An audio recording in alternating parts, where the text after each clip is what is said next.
Sino ba ang dapat magsuspindi sa mga senador at congressman na nasasangkot sa katiwalian? Office of the Ombudsman ba? O yung mismong kongreso kung congressman yung sangkot? O yung mismong senado kung senador ang isinasangkot sa korupsyon? Kaya ho natin gustong pag-usapan ito. Kasi pasintabi na, hindi ko nila lahat. Wala kasing delikadesa sila. Sobrang kakapal ng mukha ang mga taong ito. Hindi ko nila lahat. Ni pagbabakasyon o mag-leave, hindi nga magawa eh. Yung pa kayang kung anong resign o kung ano man. Kahit po sangkatutak na ang mga ebidensya, kinasuhan na, lahat-lahat, ayaw nilang gawin. Hindi nila magawa na voluntaring maiwan ang kanilang posisyon na pansamantala lang naman. Ulitin ko na pansamantala lang na ibinigay ng mga botanteng Pilipino ang mga elected congressman at elected senator. Yung pansamantalang pinagkaloob ng 3 taon o 6 na taon ng botanteng Pilipino, hindi naman sagrado yun.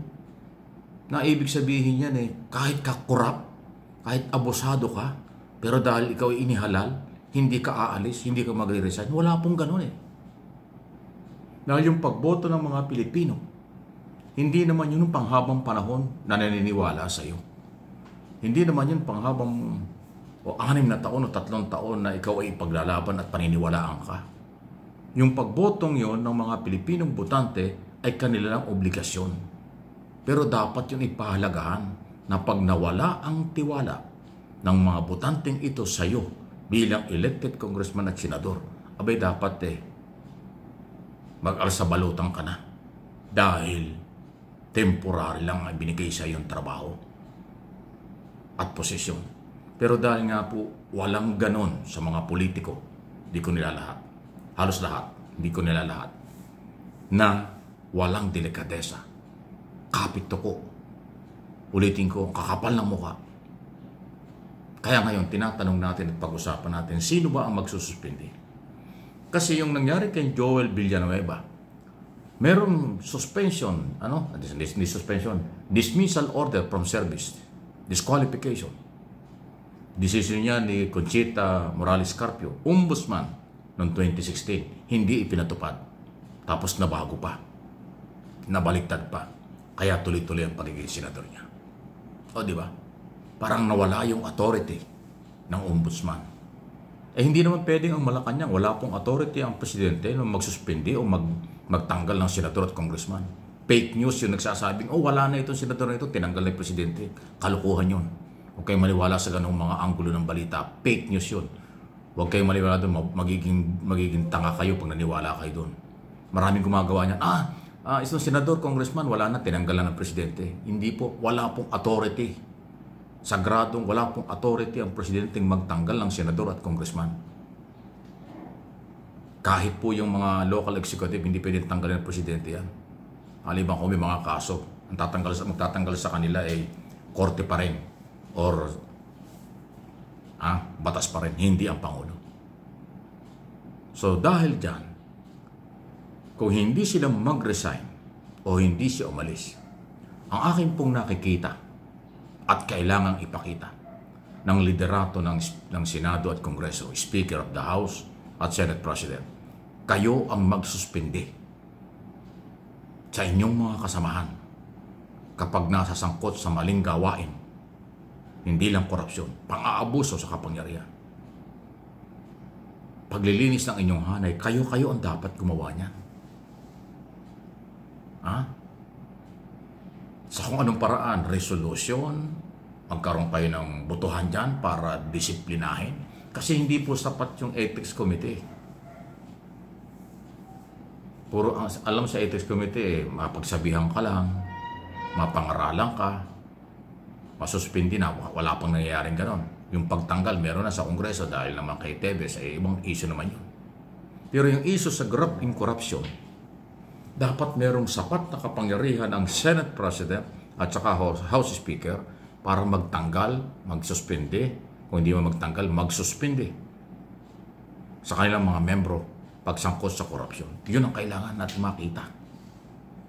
Kung wala kayong kapangyarihan, di gumawa kayo ng batas para bigyan ng authority ang Senate President at ang House Speaker. Nangyayari ngayon, parang takipan eh. Utang na loob, magkakapartido, magkakaibigan, kahit palpak, kinakampihan, kasi kasamaan. Walang mangyayari sa ating bayan pag puro pagtatakip. Kahit kasama mo pagpalpak, huwag mong kampihan. Kahit kasama mo pagpalpak, dapat dinidisiplina. Yan ang matinong gobyerno. Pag ang kasamaan, kinampihan, kasama ka dun sa kasamaan. Pag ang magnanakaw, kinampihan mo, kasama kang magnanakaw. Pag kurap, kinampihan mo, kurap ka rin. Ganun ho ang pwedeng paniwalaan ng tao. At ako'y naniniwala doon. Kasabihan pang magnanakaw, kapatid ng sinungaling. Totoo yun. Kaya nga ka nagsisinungaling kasi magnanakaw ka. So, dapat ang Senado ang magdisiplina sa kanyang mga membro.